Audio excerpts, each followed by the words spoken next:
Kenapa fresh graduate sekarang dikit-dikit pengen resign? Ada fase dalam hidup yang aneh banget. Fase ketika akhirnya kita lulus, punya kerja, punya penghasilan sendiri. Tapi entah kenapa malah lebih sering capek secara mental.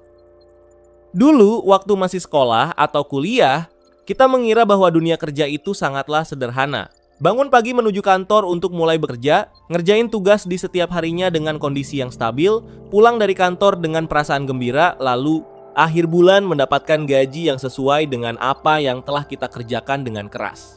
Ternyata kenyataannya jauh lebih rumit. Karena yang bikin lelah itu bukan cuma pekerjaannya, tapi perasaan yang muncul setelah kita masuk ke dunia yang benar-benar baru. Perasaan bingung, perasaan takut salah, perasaan gak cukup baik, perasaan tertinggal, dan perasaan pengen nyerah padahal baru mulai. Makanya sekarang banyak fresh graduate yang sedikit-sedikit bilang, aku pengen resign. Bukan karena malas kerja, tapi karena ternyata jadi dewasa jauh lebih melelahkan daripada yang dibayangkan. Part 1, fresh graduate sedang ada di fase paling membingungkan. Fresh graduate itu sebenarnya lagi ada di fase transisi paling berat.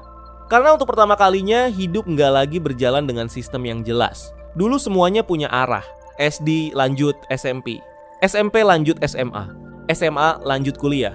Selalu ada next step yang pasti. Tapi setelah lulus, tiba-tiba hidup jadi luas banget. Semua orang jalan ke arah yang berbeda. Ada yang lanjut S2, ada yang kerja, ada yang bikin bisnis, ada yang sudah menikah, ada yang kelihatan sukses banget di umur muda. Sementara kita sendiri masih sibuk nanya ke diri sendiri, aku sebenarnya cocoknya jadi apa? Dan tekanan itu makin berat ketika media sosial bikin kita merasa semua orang lebih maju daripada kita. Padahal mungkin mereka juga sama bingungnya, cuma nggak semua orang menunjukkannya. Part 2 yang melelahkan itu bukan kerjaannya saja. Banyak orang mengira kerja itu cuma soal fisik, padahal yang paling capek justru mentalnya. Bangun pagi ketika hati lagi nggak siap, belajar adaptasi dengan lingkungan baru, ketemu orang-orang dengan karakter yang berbeda, takut bikin kesalahan, takut dinilai bodoh, takut dianggap nggak kompeten. Belum lagi ekspektasi terhadap diri sendiri. Karena waktu masih kuliah, kita sering membayangkan, nanti kalau udah kerja, aku bakal keren. Tapi kenyataannya, baru beberapa bulan kerja aja, sudah mulai mempertanyakan banyak hal. Kenapa aku nggak sebahagia yang aku bayangin? Kenapa aku gampang capek? Kenapa rasanya aku salah jurusan hidup? Dan yang paling berat adalah ketika kita mulai membandingkan diri sendiri dengan orang lain. Lihat teman upload pencapaian, lihat orang lain terlihat menikmati hidupnya, lihat orang seusia sudah punya arah yang jelas. Sementara kita masih bertahan supaya nggak burn out setiap hari. Part 3, sedikit-sedikit pengen resign. Makanya sekarang fenomena sedikit-sedikit pengen resign itu sebenarnya bukan hal aneh. Karena banyak fresh graduate masuk ke dunia kerja tanpa benar-benar siap secara mental. Kita diajarin cara cari nilai bagus, tapi gak diajarin cara menghadapi tekanan. Kita diajarin cara lulus, tapi gak diajarin cara menghadapi rasa gagal. Akhirnya ketika dimarahin atasan sekali, langsung kepikiran resign. Ketika merasa gak dihargai sedikit, langsung merasa salah tempat. Ketika capek selama beberapa minggu, langsung merasa mungkin ini bukan passion kita.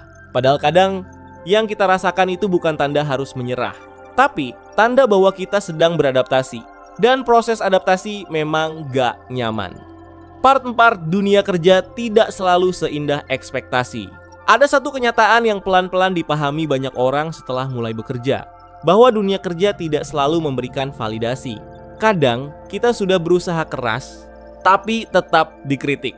Kadang kita sudah capek, tapi tetap dianggap kurang.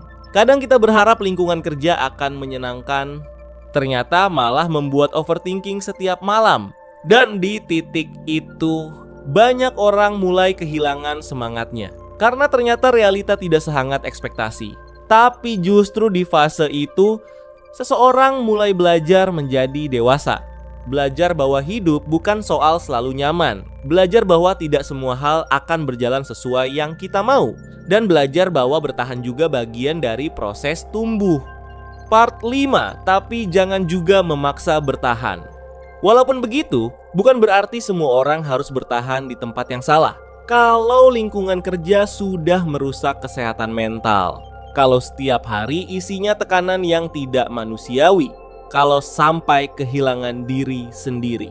Pergi bukan berarti lemah. Kadang pergi justru bentuk menyelamatkan diri. Tapi penting untuk bisa membedakan apakah kita benar-benar ada di lingkungan yang toksik, atau sebenarnya kita cuma belum terbiasa menghadapi tekanan hidup. Karena dua hal itu berbeda. Dan tidak semua rasa capek berarti kita harus menyerah. Kalau sekarang kamu lagi ada di fase sering mikir resign, sering capek sendiri, sering merasa tertinggal, tenang. Banyak orang di umur sekarang sedang merasakan hal yang sama. Kita semua sebenarnya lagi belajar. Belajar jadi dewasa. Belajar memahami hidup.